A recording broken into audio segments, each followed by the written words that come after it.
बिस्मिल्लाहिर्रहमानिर्रहीम। अस्सलामु अलैकुम व रहमतुल्लाहि व बरकातुहू। जनाब मोहतरम शौकत अली साहब,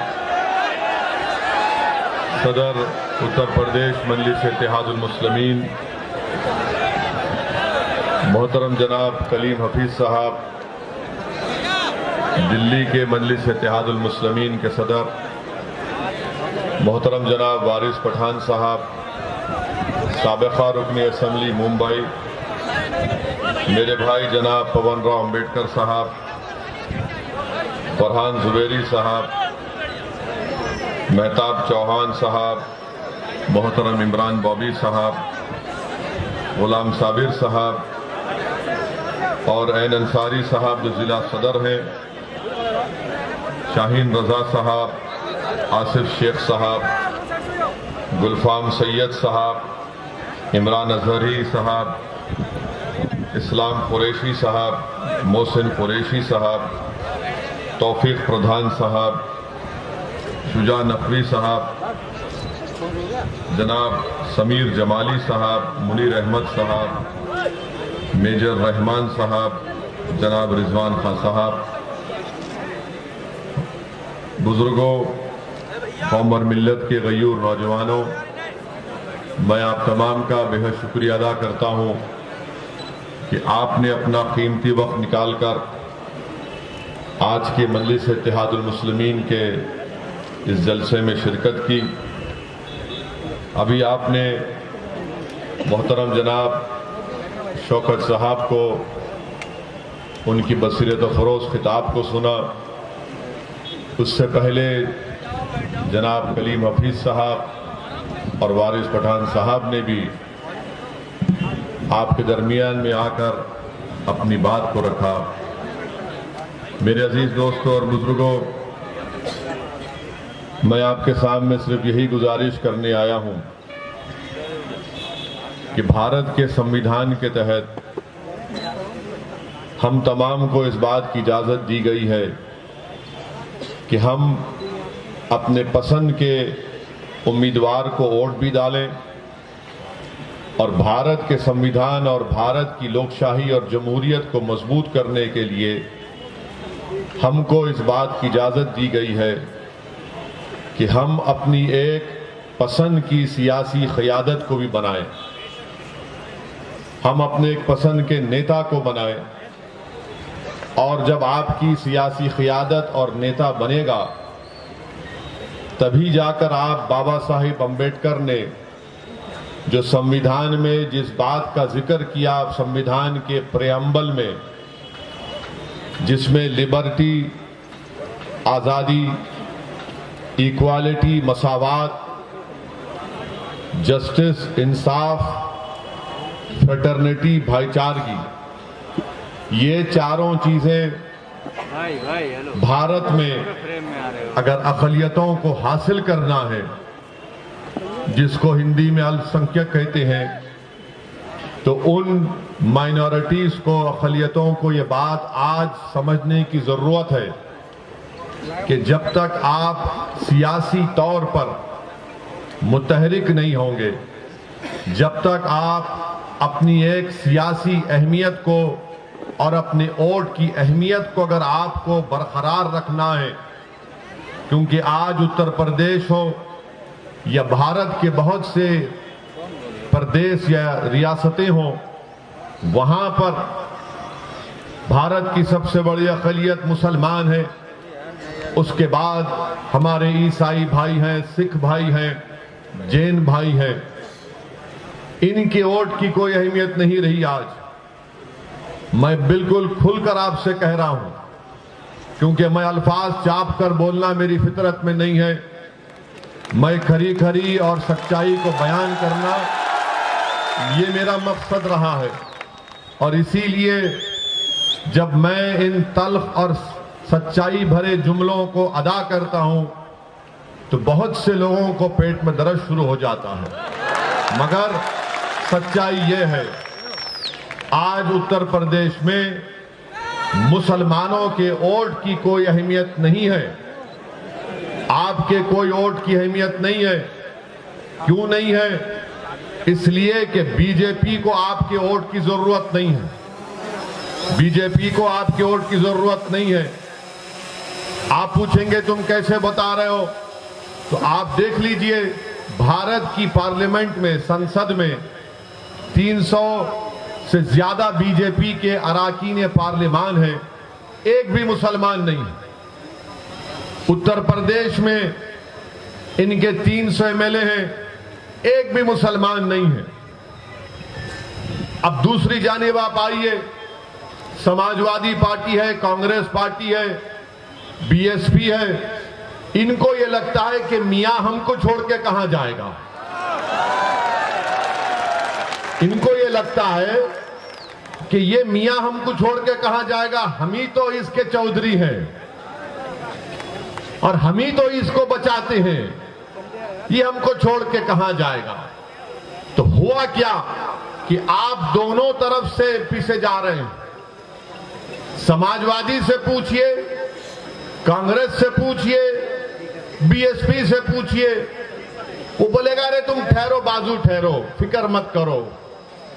अगर आप बोलेंगे ये मेरा मसाइल है, ये मेरी तकलीफ है, ये मेरे मुझसे नाइंसाफी हो रही है, आप आवाज उठाओ, तो ये पार्टी कहेगी अगर हम तुम्हारे बारे में बोलेंगे तो हमको हिंदू वोट नहीं मिलेगा, इसीलिए आप खामोश बैठ जाओ। ये इनके अल्फाज हैं। अगर इस पार्टी में कोई इनका नेता मंच पर चढ़ जाता है और मंच पर सामने आकर बैठना चाहता है तो उससे कहा जाता तुम सामने नहीं बैठना, क्योंकि तुम 19% हो, जो 5% है सामने बैठेगा, जो 19% है पीछे बैठेगा। ये हकीकत है, इससे कोई इनकार नहीं कर सकता। तो अब ऐसे माहौल में जहां पर आपकी कोई सियासी अहमियत अब बरकरार नहीं रही, और अगर कोई कह रहा है कि उत्तर प्रदेश में मुसलमान अक़लियत की एक सियासी अहमियत बरकरार है, तो मैं उनके सामने बैठकर बातचीत करने के लिए तैयार हूं, मगर याद रखो 6-7 मिनट के अंदर तुम तकलीफ में आ जाओगे। मैं इतने जुमले और इतनी बातें दलाइल पेश कर दूंगा कि तुम नहीं बैठ सकोगे। अगर कोई कहेगा कि नहीं सेकुलरिज्म को जिंदा रखना है, मैं कहूंगा सेकुलरिज्म जिंदा ही नहीं है। अभी सेकुलरिज्म जिंदा नहीं है, संविधान का सेकुलरिज्म जिंदा है और जिंदा रहेगा हमेशा। मगर सियासी सेकुलरिज्म को तो इन्होंने मुसलमानों के साथ दफनाकर उसकी खबर बना दी, मुसलमानों के साथ उसको दफना दिया। अब ये एक आकर कहते हैं कि नहीं नहीं बाबा जिंदा रखो, अभी दफनाया नहीं है, जनाजा है, तुम अपने कंधे पर उठाकर चलो इसको। ये सेकुलरिज्म का जनाजा अब हम नहीं उठाएंगे। ये सेकुलरिज्म को, अगर सियासी सेकुलरिज्म की तुम बात कर रहे हो तो हमको इसकी जरूरत नहीं है। हमको वो सेकुलरिज्म की जरूरत है जहां पर हर मजहब के लोग इत्मीनान और इज्जत के साथ अपनी जिंदगी गुजार सकें, जिसका संविधान ने वादा किया है। संविधान के फंडामेंटल राइट को आप पढ़ेंगे तो उसी में लिखा गया। मगर ये एक तरफ सियासी पार्टियां हैं, चाहे समाजवादी हो, कांग्रेस हो या बीएसपी हो, और दूसरी तरफ तो बीजेपी है। इनके पास, अरे भाई इतना लंबा हो और तुम कितना लंबा हो गए, बैठ। ये हमारे अब्बा की गलती, इतने लंबे हो गए, वरना नहीं थे हम।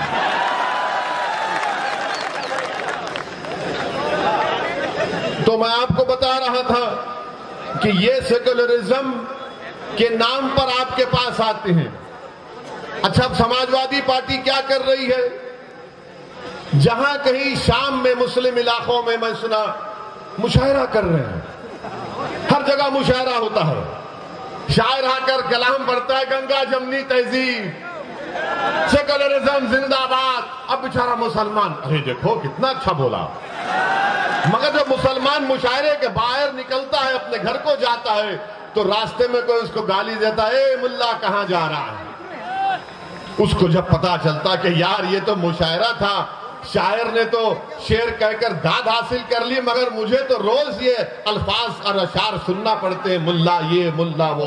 गड़बड़ हो रहा है ना। मेरे अजीज दोस्तों और बुजुर्गों, यही तल हकीकत है, इसको आपको समझने की जरूरत है। सारी दुनिया में ईसाई बिरादरी के लोग क्रिश्चियन क्रिसमस मनाते हैं बड़े जोश और खरोश के साथ, उस मजहब का एक अहम दिन होता है। मगर इस साल भारत में ईसाई लोग क्रिसमस नहीं मना पाए।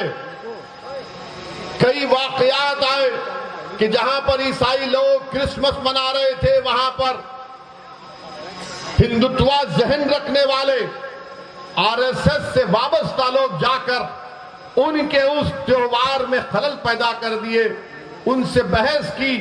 और जब उन्होंने, ईसाइयों ने, क्रिश्चियन ने कहा कि हम अपने क्रिसमस को मना रहे हैं, तो उन्हें कहा नहीं, तुम कन्वर्जन कर रहे हो। कोई नहीं बोलता इसके ऊपर। इसीलिए मैं कह रहा हूं, याद रखो आप कि जब तक अक़लियतें अपनी सियासी अहमियत को बरकरार अगर रखना चाहते हैं, तो सबसे पहले आपको अपने दिमाग से ये पॉलिटिकल सेकुलरिज्म को निकालकर एक कचरे की कुंडी में फेंकना पड़ेगा। जिस दिन आप ये पॉलिटिकल सेकुलरिज्म को भूल जाएंगे, तो सच्चाई आपके सामने आ जाएगी। क्या बात है कि कोई पंजाब में जाकर सिखों के खिलाफ बोल सकता है? कोई पंजाब में जाकर सिखों के खिलाफ बोल सकता है? नहीं बोल सकता ना, क्योंकि सिखों को मालूम कि हमारी गीरत की कीमत क्या है। मगर हमको क्या मालूम? नहीं, सेकुलरिज्म, सियासी सेकुलर जिंदा रखना है। किसी ने सुनहरे गुरुद्वारा में जाकर बेअदबी की तो सिखों की गीरत जाग गई। मगर यहां पर क्या हो रहा है?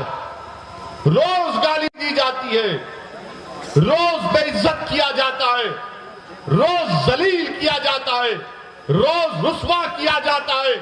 कोई रात ऐसी नहीं है जहां पर उस किसी बेटे की मां बेचैनी से करवटें ले लेकर अपनी रात नहीं गुजार देती फजर की अज़ान तक कि मेरा बेटा दूर है, कहीं जिंदा है या कुछ हो गया है। आप बताइए, ये हालात हैं हमारे वतन अजीज के, ये हालात है हमारे वतन अजीज के।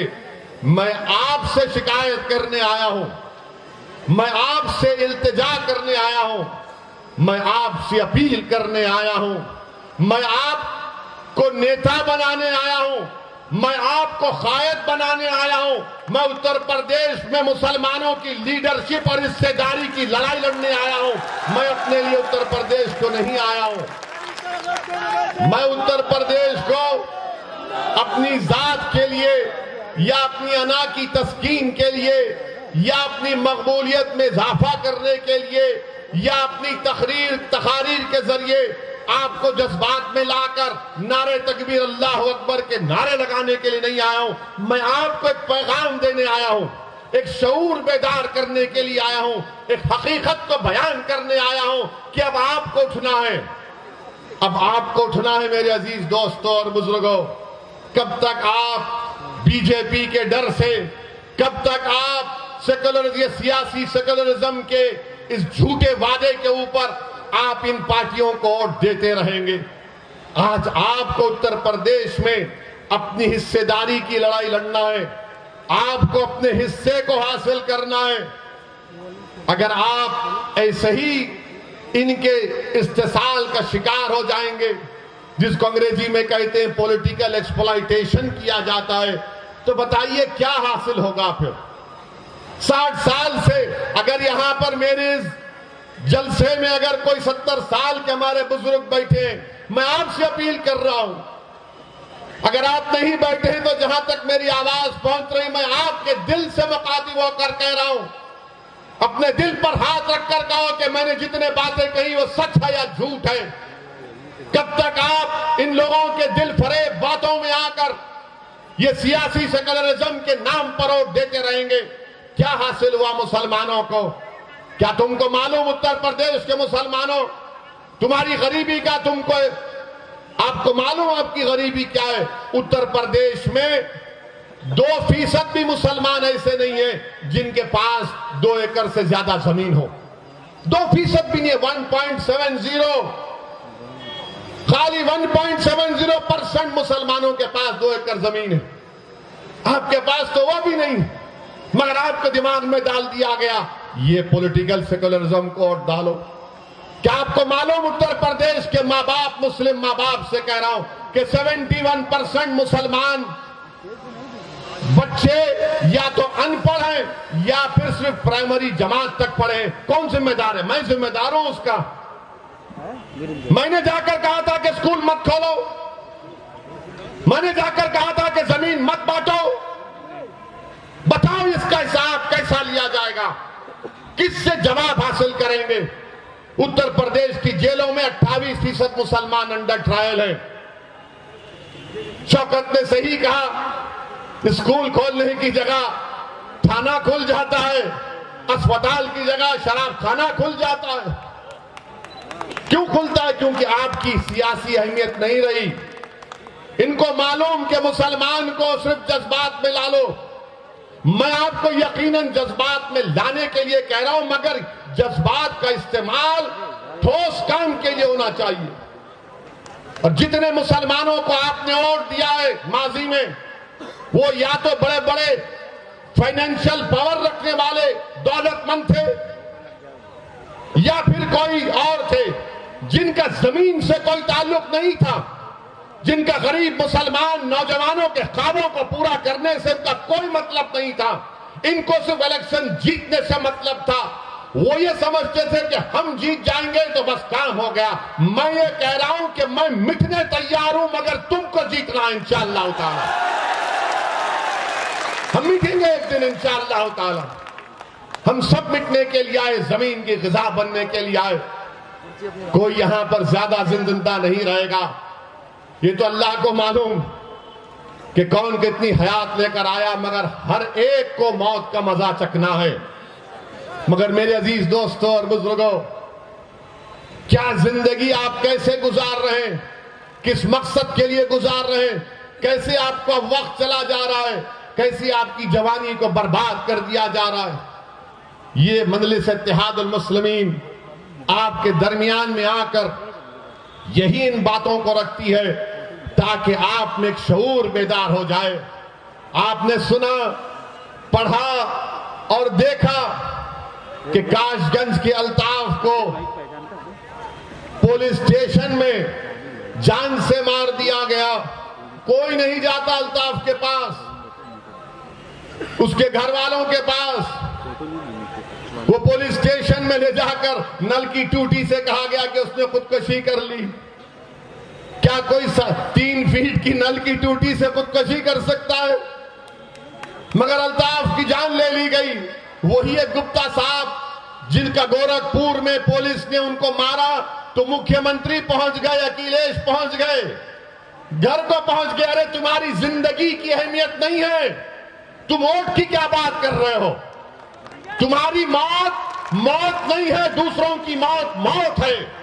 तुम्हारी जिंदगी जिंदगी नहीं है, दूसरों की जिंदगी उन तुम्हारी जिंदगी से बढ़कर है। मेरे अजीज दोस्तों और बुजुर्गों, यह सच्चाई है। और जब हम इन तमाम हकीकत को बयान करते हैं तो सबको लगता है ये क्या बकवास अनाप शनाप बक रहा है। मैं अनाप शनाप नहीं बक रहा हूं, मैं सच्चाई को बयान कर रहा हूं। तुम हमको डरा कर वोट हासिल नहीं कर सकते। अब ना हम मोदी से डरेंगे ना योगी से डरेंगे, इंशाअल्लाह ना हम अखिलेश के इन दिलफरेब बातों में आएंगे जो उनके वालिद मोहतरम भी दोहराते थे, ना हम कांग्रेस के वो पुरानी बूढ़ी कांग्रेस जिसने हमेशा हमको धोखा दिया। आज आकर हमसे दिलफरेब बातें की जाती हैं कि हमको वोट दो, हमको ऐसा कर दो। 2017 में अखिलेश और कांग्रेस मिले थे ना, अखिलेश और राहुल मिलकर गाना भी बन गया था, यूपी को ये 2 लड़कों का साथ पसंद है। मगर क्या निकला? क्या निकला? 2019 में सपा बीएसपी मिल गए, मिलकर लड़े। 75% मुसलमानों ने वोट दिया। CSDS का डेटा बोलता है सिर्फ 15 लोकसभा की सीट जीते। कांग्रेस पार्टी यहां पर बरेली में दौड़ो, रनिंग करो, बोले भागो, मैराथन करो, मगर राहुल गांधी यहां से भागकर केरला चले गए। क्यों भागे? क्योंकि हार गए। जब राहुल गांधी हार गए, जब अखिलेश और बीएसपी हार गई, आपने कभी सुना इनकी जबान से कि हम हारे इसलिए कि हमको हिंदू भाइयों ने वोट नहीं दिया? कभी सुना आपने?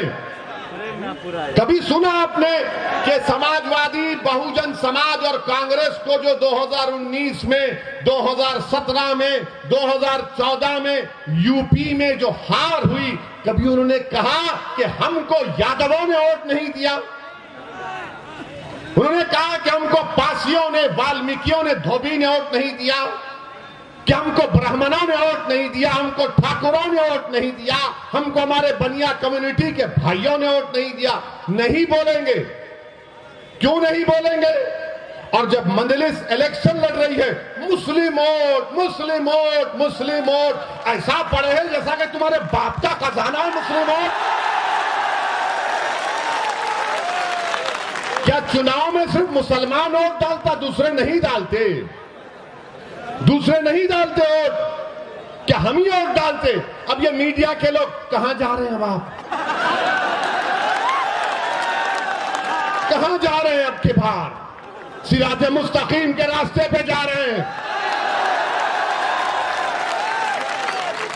अरे ये रास्ता कठिन है, बोले आका का गुलाम है, इसके रास्ते पर ही जाएगा।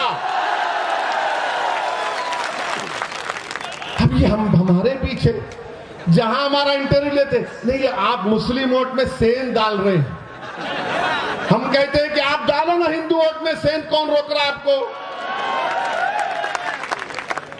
वोटर है, किसी का खजाना नहीं है, ये आजाद है, जिसको चाहे वोट डालेगा। मगर ये पूरी तवज्जो मोदी की, योगी की, अखिलेश की, राहुल की, मायावती की, सब किस पर है? मुसलमान कहां जा रहा है? और इलेक्शन के बाद कोई पूछेगा नहीं आपको। ये 3 बंदरों की कहानी सुनी ना कभी आपने? 3 बंदर हैं, एक आंख बंद कर लेता, मुझे कोई मुसलमानों की बर्बादी नहीं देखना है। एक बंदर है जो जबान बंद कर लेता, अरे कुछ तो बोल, बोले नहीं मेरी जबान बंद है। एक बंदर है कानों में रुई डालकर बैठा रहे, देख मेरी तकलीफ सुन, मेरी बेटियों की नहीं सुनता। इलेक्शन तक आप इंसान हैं, और जैसा रमजान शुरू होगा अप्रैल में, कोई आपको पूछेगा नहीं। आज आपका इलेक्शन आ गया है, अरे मियाँ जी हमको भी दे देखो ना मियाँ जी, मियाँ जी कुछ खोरमा खिला दो, सुना है बड़ा अच्छे कबाब बनते हैं आपके पास। अखिलेश के लोग तो वो ही बोलते हैं, मगर जब अखिलेश सरकार में थे तो क्या वो स्लॉटर हाउसेस को परमिशन दिए थे? नहीं दिए, बंद करा दिए थे। मेरे अजीज दोस्तों और बुजुर्गों, इन बातों पर आपको गौर करना है। अच्छा, हमको देखिए, अब भड़काऊ भाषण हो रहा है भैया। हाँ, टोपी वाले भैया, हम सेल्फी लेंगे आपकी। आवाज लगा रहे हैं, बिल्कुल लगा रहे हैं, आपकी आवाज लगा रहे हैं। सुनिए बाप, सुनिए बाप। अब दूसरी तीसरी बात, अब इतना बोल दिए तो अब ये यहां पर कोई होगा समाजवादी का, बोलेगा देखो इतना टाइम हो गया, बाबा और ये मोदी पर कुछ नहीं बोले। अरे हम क्यों बोले? तुम और बाबा तो एक ही हो ना, तुम में उनमें फर्क ही कहां है? तुम में उनमें फर्क ही कहां है? अरे समाजवादी पार्टी के जिम्मेदारों, क्या मुलायम सिंह यादव साहब ने 2019 के लोकसभा के चुनाव से पहले, मैं पार्लियामेंट में बैठा हुआ था, मुलायम सिंह यादव साहब खड़े होकर अचानक कहे मोदी जी मैं आपको आशीर्वाद देता हूं, आप दोबारा प्रधानमंत्री बन जाइए। हम जब भी पूछे कांग्रेस के लोगों से, समाजवादी के लोगों से, देखो कौन बी टीम का काम कर रहा है, मुलायम सिंह बोलते हैं तो बोले नहीं बड़े बुजुर्ग हैं। अरे मेरे बुजुर्ग नहीं है मुलायम सिंह, उम्र में बड़े होंगे, मेरे बुजुर्ग नहीं है। तुम्हारे हो सकते तो तुम मानो, मैं नहीं मानता इनको, मैं किसी को नहीं मानता सिवाय अल्लाह के। मेरे अजीज दोस्तों और बुजुर्गों, मुलायम सिंह बोल दिए, कोई कुछ नहीं बोलेगा। आपके घर में शादी है, मोदी जी आते हैं तो ऐसा खुश होते हैं कि जैसा वाकई में दूल्हा आ गया। तस्वीर है और इनको फिक्र है ओवैसी की, ओवैसी की। अरे मुझ पर इल्जाम लगाने वालों, याद रखो, मैं कोई नेक आदमी नहीं हूं, मैं खुला कह रहा हूं, मैं गुनाहगार हूं, मैं खताकार हूं, मैं सियाकार हूं, और मुझ में क्या क्या कमजोरियां हैं वो मेरा रब जानता है। मगर असदुद्दीन ओवैसी को जब मैं 3 अहादीस बार बार पढ़ता हूं अल्लाह के रसूल सल्लल्लाहु अलैहि वसल्लम की, तो मुझे एक उम्मीद नजर आती है। पहली हदीस कि जब रसूलुल्लाह सल्लल्लाहु अलैहि वसल्लम ने फरमाया कि एक महिला थी, गुनाहगार थी, मगर जब उसने रास्ते में एक कुत्ते को देखा जो प्यासा था, वो गुनाहों में लुत्फुत थी, मगर उसने उस कुत्ते को अपने कपड़े पल्लो डालकर अपनी जूती से पानी निकालकर उस कुत्ते की प्यास बुझाई, तो आका सल्लल्लाहु अलैहि वसल्लम ने फरमाया कि वो जन्नत में जाएगी। दूसरी हदीस हजरत अनस रज़ियल्लाहु तआला अन्हु रिवायत करते हैं कि एक सहाबी ने आकर पूछा, या रसूलल्लाह सल्लल्लाहु अलैहि वसल्लम, क़यामत कब आएगी? रहमतुल्लाह अलमीन कमली वाले ने पूछा, तूने उसके लिए क्या तैयारी की? तो कहा, ज्यादा आमाल नहीं है, हसनात नहीं है, ज्यादा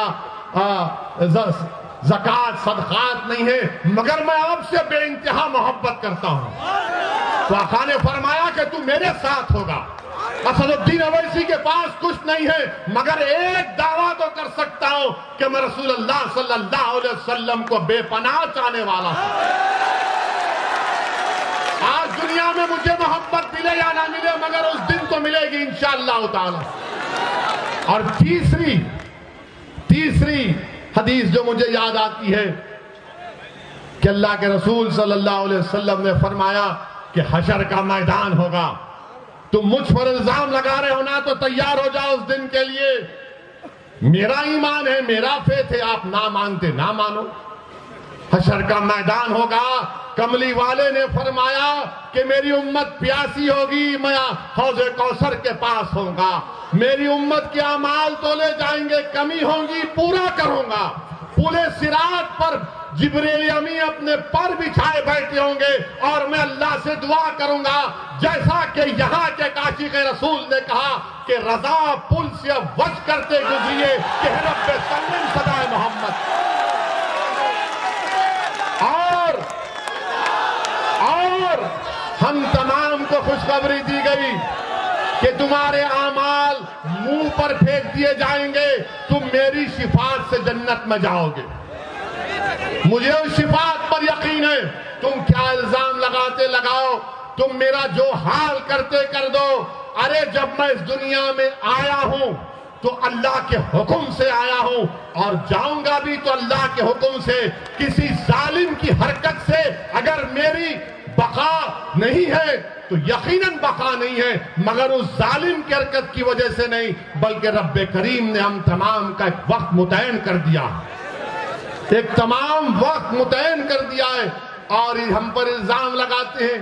डरो अल्लाह से। सिर्फ इतना ही कहना चाहूंगा तुमसे, तुम्हारे कोई इल्जामात की मुझे फिक्र नहीं है, मगर जिस तरह से ये बकवास कर रहे हैं, इससे अंदाजा हो रहा कि इनके पेट में दर्द नहीं, बल्कि इनको अब लग रहा है कि बाबा कुर्सी तो हमसे छीन ली जाएगी। इनको डर लग रहा है कि अब बहुत दूर इनको गुमनामी के वादियों में इंशाअल्लाह ये चले जाएंगे। और यहां पर क्या किया योगी आदित्यनाथ की सरकार ने? बरेली में अमित शाह आए थे, गनीमत यहां पर निजाम की बात नहीं की, वरना हम राज की बात कर देते उनके सामने।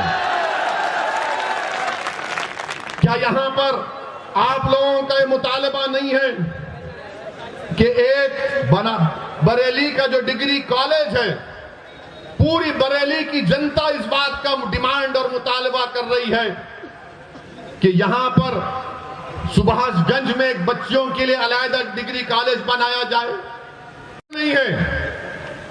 इनको सिर्फ हिंदुत्व की फिक्र है।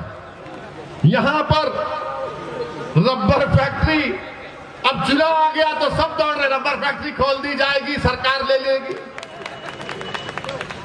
यहां पर एम्स को खोलने की बात मुतालबा कब से किया जा रहा है, इसका कोई जिक्र नहीं होता। यहां पर उत्तर प्रदेश में आप कितने लोग पेट्रोल डीजल की गाड़ी या मोटरसाइकिल चलाते हैं? आप लोग बहुत खुश हैं ना पेट्रोल डीजल की कीमतों से? हाँ, चेहरे बता रहे हैं। मीडिया वाले तो नहीं बोलेंगे, बेचारों की नौकरी है।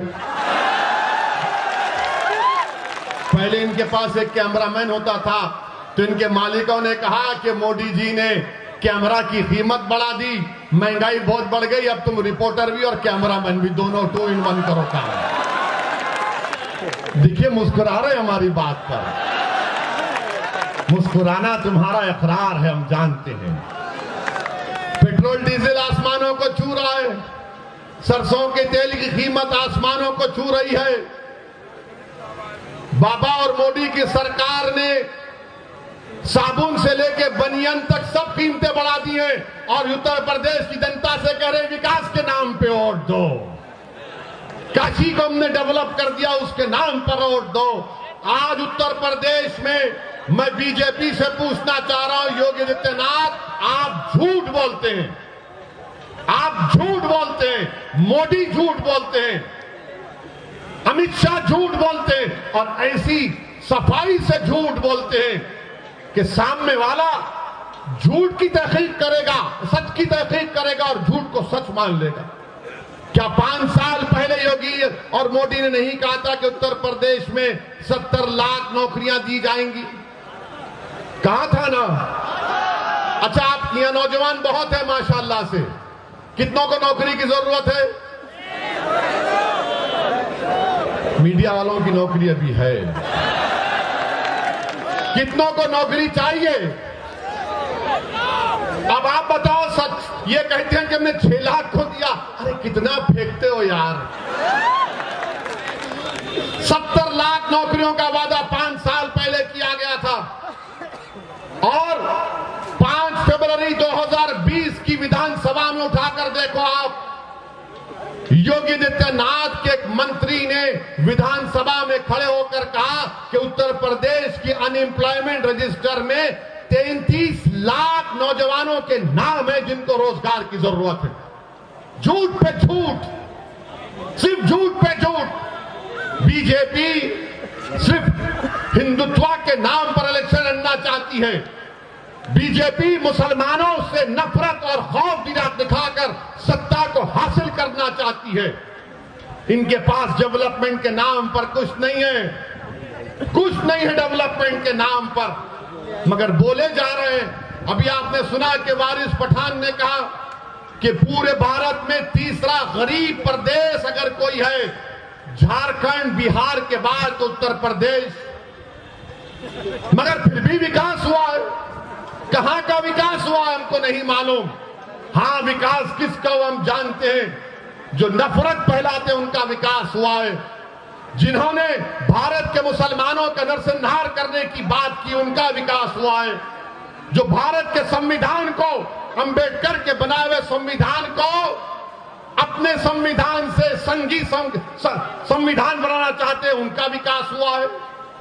हरिद्वार में धर्म संसद, हरिद्वार में धर्म संसद, रायपुर छत्तीसगढ़ में कांग्रेस की सरकार, वहां धर्म संसद। क्या बोला जाता है इन दोनों धर्म संसद में?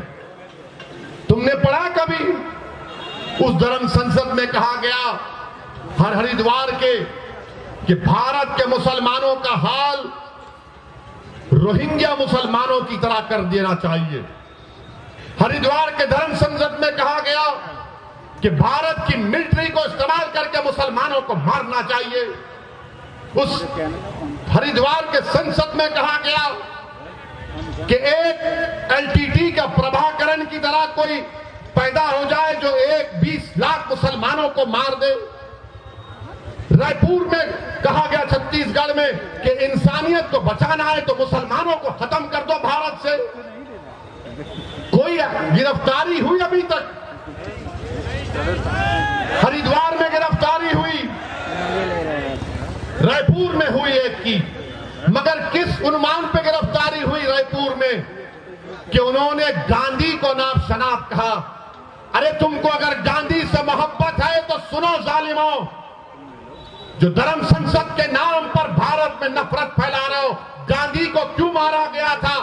गोडसे ने गांधी को क्यों मारा?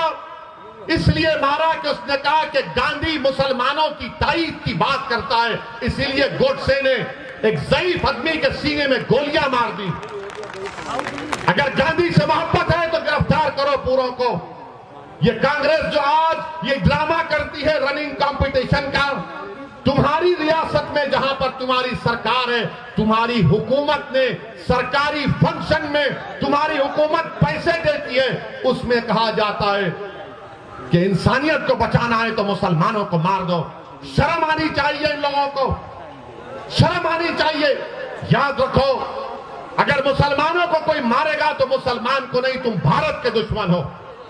मुसलमानों को सफेदी से मिटाने की बात अगर कोई भारत में करेगा तो भारत के संविधान का दुश्मन है। अगर कोई मुसलमानों को रोहिंग्या मुसलमानों की तरह उनका हाल करने की बात करेगा तो तुम दुश्मन हो अल्लामा फजले खैराबादी के, तुम दुश्मन हो मुजाहिदीन आजादी के, जिन्होंने इस मुल्क को आजाद कराने के लिए अपनी जानों को कुर्बान किया। तुम दुश्मन हो, तुम नफरत करते हो उन मुस्लिम उलमाओं से जिन्होंने अंग्रेजों की इस गुलामी के खिलाफ जिहाद का फतवा दिया था। मगर हमको मिटाने की बात हो रही है। अगर आज के इस जलसे में असदुद्दीन अवैसी को अनपार्लियामेंट्री अल्फाज या गैर अखलाकी अल्फाज अगर मैं मोदी के बारे में कह दूं या योगी के बारे में कह दूं या फिर बरेली में, यहां पर बरेली में अगर कोई फेसबुक पर कुछ लिख दे तो 4 घंटे के अंदर हजरत पुलिस पहुंच जाएगी उसके घर को और बोलेगी बेटा चल तेरे को दामाद बनाना है। मगर ये सब बोलेंगे, ये बोलेंगे तो पुलिस क्यों नहीं करती इनके खिलाफ? इनको दामाद क्यों नहीं बनाती? क्या ये तुम्हारी नाजायज औलाद है जो बकरी हरिद्वार छत्तीसगढ़ में? हम के कानपुर की तकरीर में एक 80 साल के मुसलमान को एक दलित पुलिस के ऑफिसर ने खामोशी से लाकर कागज पर लिख कर दिया कि बोलो इस पर अवैसी तुम। एक 80 साल के मुसलमान को जिसकी दाढ़ी है, उसको एक मुकामी थानेदार ने उसकी दाढ़ी को खींचा, उस पर पेशाब करवाया। तो हमने कहा कि कब तक रहेंगे इख्तिदार की कुर्सियों पर बैठने वाले, चाहे ओवैसी हो, चाहे मोदी हो या योगी हो। तो सबको दर्द हो गया। इसने हिंदू धर्म के खिलाफ कहा, अरे जालिमों, मैं किसी धर्म के खिलाफ ना था, ना कभी हूं, ना कभी रहूंगा इंशाअल्लाह ताला। भारत का संविधान मेरे लिए अजीज है और भारत के संविधान में तो उसको भी इजाजत है जो किसी खुदा, भगवान, अल्लाह, जीसस को नहीं मानता। मगर इनका क्या है? नहीं, हर चीज को इधर जोड़ देते। याद रखो, ये सच्चाई है मेरे अजीज दोस्तों और बुजुर्गों। बीजेपी इस मुल्क में खुलकर हिंदुत्व की पॉलिटिक्स कर रही है, इससे कोई इनकार नहीं किया जा सकता। मगर मैं भारत के मुसलमानों से, हमारे भारत के उन दलित भाइयों से जो अंबेडकर को आज भी अपना आइडियल मानते हैं, हम भारत के हमारे हिंदू भाइयों से जो नेहरू और सुभाष चंद्र बोस की कुर्बानियों को नहीं बोले, मैं उनसे अपील कर रहा हूं कि आपको उठना पड़ेगा, आपको रोकना पड़ेगा। अगर आप समझते हैं कि आपको मदद की जरूरत है तो असदुद्दीन अवैसी आपके साथ कंधे से कंधा मिलाकर खड़े रहने को तैयार है। मुल्क को बचाना है, मगर मुल्क को बचाने का मतलब यह नहीं है जिंदाबाद आप जिंदा ही रहेंगे इंशाअल्लाह ताला। मगर मुल्क को जब बचाने की बात होती है, ये समाजवादी, कांग्रेस, बीएसपी बोलेंगे देखो देश को बचाना है ना, तो फिर तुम खामोश हो जाओ। हैं? ये खामोशी कैसी होगी? नहीं नहीं, तुम कुछ मत करो, तुम खामोश बैठो, हम देख लेंगे। तुम नहीं देख सकते इनको। तुम मुकाबला ही नहीं कर सकते मोदी से। मोदी मंदिर मंदिर कर रहे हैं तो अखिलेश बोल रहे मैं भी परशुराम का मंदिर बनाऊंगा। बोलते हैं ना, आपका मजहब है, चलिए हमको इतराज नहीं है, मगर मुल्क में लड़ाई क्या है? योगी आदित्यनाथ ने अपनी तकरीर में कहा राहुल गांधी के बारे में कि राहुल गांधी किसी मंदिर में गए तो उनको मंदिर के आधार नहीं मालूम था। तो बाबा ने कहा कि ऐसा बैठे कि मंदिर के किसी पुजारी ने कहा अरे ये मंदिर है मस्जिद नहीं। मुझे यकीन है कि मंदिर के पुजारी ने इस तरह नहीं कहा होगा, क्योंकि जब किसी की इबादत गाह में जाता है तो खुदा की इबादत करने के लिए जाता है। लोग दरगाह को आते हैं आला हज़रत के, आते हैं ना, तो क्या पूछा जाता है? क्या पूछा जाता है? आते हैं, अकीदत है, किसी मजहब का आता है। मगर योगी ने खैर इजाफा कर दिया। अब सवाल यह पैदा होता है कि भारत में लड़ाई यह है कि सबसे बड़ा हिंदू कौन है? मोदी बोलते हैं कि मुझसे बड़ा कोई हिंदू नहीं है। योगी बोलते हैं कि मैं अब मोदी के बाद का प्रधानमंत्री बनने वाला हूं। राहुल बोलते हैं कि देश में सिर्फ हिंदू ही प्रधानमंत्री बन सकता है, उनका स्टेटमेंट है।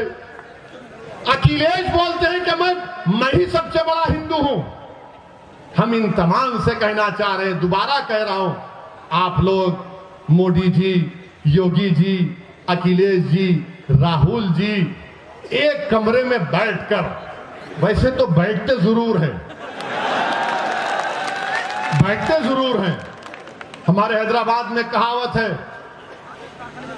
मैं तेरी पीठ खुजाता हूं तू मेरी पीठ खुजा, कहते हैं। आप बैठकर तय कर लीजिएगा सबसे बड़ा हिंदू कौन है, मगर वो भी नहीं करेंगे। और फिर अभी आप देखो, एक बीजेपी के एमपी हैं राज्यसभा के, उनका नाम शायद हरनाथ साहब है।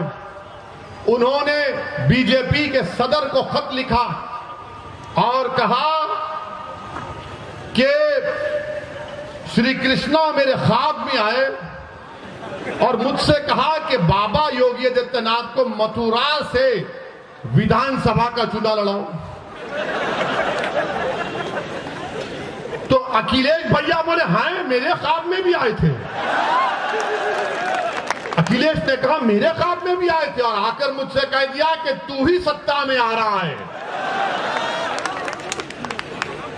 अब आप बताइए, पार्लियामेंट संविधान में आर्टिकल 51 है जो कहता है कि इंसान को मजहब ही रह सकता है, नहीं भी रह सकता है, मगर एक साइंटिफिक टेम्परामेंट डेवलप करना है, एक साइंटिफिक टेम्परामेंट। उत्तर प्रदेश का चुनाव हो रहा है या किंडरगार्टन का कोई ड्रामा हो रहा है यहां पर? इनको ख्वाब में ये दिख कर आए, इनको ख्वाब में वो दिख कर आए। तो मुसलमान के ख्वाब क्या है बोलता हूं मैं आपको। हमारे ख्वाब तो छोड़ो, हर मां रात भर सोचती है कि कल खाना क्या खिलाऊंगी मेरी बच्चे को। हर बीवी ये सोचती है कि कल जब मेरा शौहर घर से निकल कर जाएगा, जानवर बेचने गांव में जाएगा, तो क्या जिंदा वापस आएगा या लाश उसकी आएगी। हर बेटा ये देख रहा है कि मेरी आमदनी कम हो गई, इतनी कम हो गई कि मैं आज के इस उत्तर प्रदेश और भारत में अपने बाप से कम आमदनी को कमाता हूं। हर बेटी ये फिक्र में है कि मैं कॉलेज नहीं जा सकती इसलिए कि मेरी इज्जत लूट ली जाएगी, इज्जत लूट ली जाएगी। मैं उत्तर प्रदेश के मुसलमानों को पैगाम देने आया हूं। मैं आपको खोलकर कह रहा हूं कि आपको ख्वाब देखना है अब इंशाअल्लाह ताला, आपको ख्वाब देखना है इंशाअल्लाह ताला। मगर कोई कहेगा ओवैसी अगर ख्वाब को बयान कर दूंगा तो कहीं समाजवादी और कांग्रेस और बीजेपी मेरे ख्वाबों को चूर तो नहीं कर देगी। नहीं करेगी इंशाअल्लाह ताला। तुम ख्वाब तो देखो, तुम ख्वाब तो देखो ना।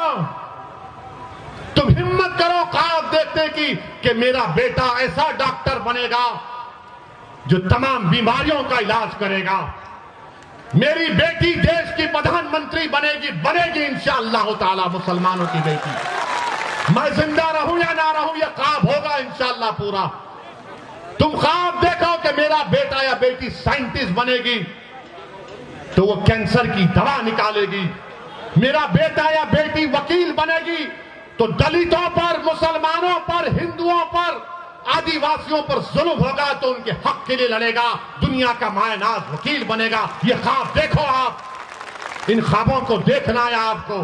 तुम ख्वाब देखो कि उत्तर प्रदेश में मुसलमान अपना हिस्सा लेकर रहेंगे इंशाअल्लाह ताला। हम अपना हिस्सा लेकर रहेंगे, हम हिस्सेदारी की लड़ाई लड़ेंगे। तुम ख्वाब देखो कि उत्तर प्रदेश की विधानसभा में असदुद्दीन ओवैसी से ज्यादा काबिल और नेक ऐसे हमारे 15 एमएलए जाएंगे जो हमारी बात करेंगे, गरीबों की बात करेंगे, ईसाइयों की बात करेंगे, मुसलमानों की बात करेंगे, कमजोरों की बात करेंगे, बेवाओं की बात करेंगे, यतीमों की बात करेंगे, पुलिस के जुल्म का शिकार होने वालों की बात करेंगे। ये पैगाम है, ये ख्वाब आपको देखना है। क्या आप ये ख्वाब देखेंगे? क्या आप ये ख्वाब देखेंगे? क्या आप इन ख्वाबों को पूरा करेंगे इंशाअल्लाह? तो मेरे दोस्तों, ख्वाब कैसे पूरे होते हैं? सिर्फ ख्वाब देखकर हाँ अच्छा दिखा नहीं, ख्वाब जब देख लिए तो उसको पूरा करना है, जस्तजू करना है, मेहनत करना है और अल्लाह से भीख मांगना है रसूलुल्लाह सल्लल्लाहु अलैहि वसल्लम का वसीला देकर। जिस तरह किसी आशिक ने कहा था कि चमक तुझसे सब पाते हैं पाने वाले, मेरा दिल भी चमका दे चमकाने वाले। अल्लाह चमकाएगा तुम लोगों को इंशाअल्लाह ताला। तुमको असदुद्दीन ओवैसी की जरूरत नहीं है, तुम सिर्फ ठान लो कि मैं भारत में चमकूंगा, मैं भारत को अपने नूर से, अपने इल्म की नूर से, अपने ईमान की नूर से, अपने किरदार की नूर से और सबसे ज्यादा अपने बेबाकी और अल्लाह पर तवक्कल करके इस मुल्क में और अमन को फैलाऊंगा और अपने हक को हासिल करूंगा। ये ख्वाब पूरा होगा इंशाअल्लाह ताला। मेरे अजीज दोस्तों और बुजुर्गों, मेरे अजीज दोस्तों और बुजुर्गों, इन ख्वाबों को पूरा करने के लिए विधानसभा के चुनाव में उत्तर प्रदेश के मुसलमानों को मुत्तहिदा अपने वोट का इस्तेमाल करना पड़ेगा। हम भी चाहते हैं, हमारी भी कोशिश है, हमारी भी दुआएं हैं कि अल्लाह सुब्हाना व तआला बीजेपी को उत्तर प्रदेश में शिकस्त दे दे, दोबारा यहां पर बीजेपी की सरकार ना बने और यहां पर मुसलमानों की एक हिस्सेदारी की बात करने वाली पार्टी के उसके जिम्मेदारान विधायक बनकर असेंबली में, विधानसभा में जाए। ये भी हमारा ख्वाब है। अब ये ख्वाब अखिलेश का क्या है नहीं मालूम, बिल्ली के ख्वाब में छिछड़े ही नजर आते हैं। ये कहावत है, कहावत है, उनके ऊपर नहीं बोल रहे हैं। मगर अब आपको अपने ख्वाबों को अगर पूरा करना है तो अखिलेश को उठाना है। उठो, अब हम उठ चुके हैं, अब तुम हमको धोखा नहीं दे सकते। आप हिला के रख दो बीजेपी और योगी को जमहूरी तरीके से कि हम बेदार हो चुके हैं। ये हमारे ख्वाब है, हम उसको पूरा करेंगे इंशाअल्लाह ताला। और याद रखो, अगर तुम अपने आप को नहीं बदलोगे तो अल्लाह तुमको नहीं बदलेगा। जो कौम बदलने के लिए तैयार हो जाएगी, रब्बे कायनात तुमको बदल देगा, दुनिया को तुम्हारे सामने बदल देगा। मेरे अजीज दोस्तों और बुजुर्गों, यही चंद अहम गुजारिशात मुझे आप तक कहना था। मजलिस का साथ दीजिए, ये आपकी पार्टी है, मेरी जिंदगी का कोई भरोसा नहीं। कोई कहता है गर्दन उठा देंगे, भाई जो करना है करो, जो करना है करो, मगर मेरा भी एक ख्वाब है, शायद आपका भी ख्वाब होगा कि इस दुनिया से जाने से पहले अल्लाह हमको ख्वाब में रसूल अल्लाह सल्लल्लाहु अलैहि वसल्लम का दीदार करा दे। मेरा भी ख्वाब है कि जब रूह निकली जाएगी तो मेरी जबान पर अशहदु अल्ला इलाहा इल्लल्लाह व अशहदु अन्ना मुहम्मद रसूलुल्लाह रहे। तो मेरे साथ लगाइए नारा, नारे तकबीर, नारे तकबीर, नारे तकबीर। अस्सलाम वालेकुम व रहमतुल्लाहि व बरकातहू। व आखिरु दावाना अल्हम्दुलिल्लाहि रब्बिल आलमीन।